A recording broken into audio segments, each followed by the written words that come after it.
அன்பு நண்பர்களே, ஆண்டவராகிய இயேசு கிறிஸ்துவின் நாமத்தினாலே உங்களுக்கு அன்பின் வாழ்த்துக்கள். ஏசாயா 51வது அதிகாரம் 12வது வசனத்தில் இப்படி சொல்லியிருக்கிறது, நானே உங்களுக்கு ஆறுதல் செய்கிறவர் என்று சொல்லி தேவன் ஏசாயா தீர்க்கதரிசி மூலியமா இஸ்ரவேல் ஜனங்களை பார்த்து சொல்கிறார். காரணம் என்ன என்று சொன்னால், அவர்கள் சிறையிருப்பில் இருந்தார்கள். இந்த நாட்களையும் யாரோ ஒருத்தர் செய்த துரோகத்தின் நிமித்தம், இல்லை நம்ம குடும்பத்தில் நடந்த ஒரு இழப்பின் நிமித்தமோ ஆறுதல் இல்லாமல் சோகத்தோட துக்கத்தோடு இருக்கீங்களா? தேவன் உங்களை பார்த்து சொல்கிறார், நான் உனக்கு ஆறுதல் செய்வேன் என்று சொல்லி.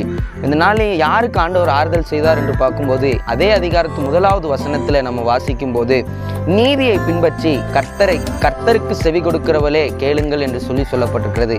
இந்த நாளிலும் தேவன் நமக்கு ஆறுதல் செய்ய வேண்டும் என்கிற எண்ணத்தோடு இருக்கிற நாம் ஒவ்வொரு நாளும் இயேசுவை பின்பற்றி அவர் சமூகத்தை நாம் தேடும்போது நித்திய சந்தோஷத்தினால் நம்முடைய இருதயத்தை நிரப்ப அவர் போதுமானவராக இருக்கிறார். ஜீசஸ்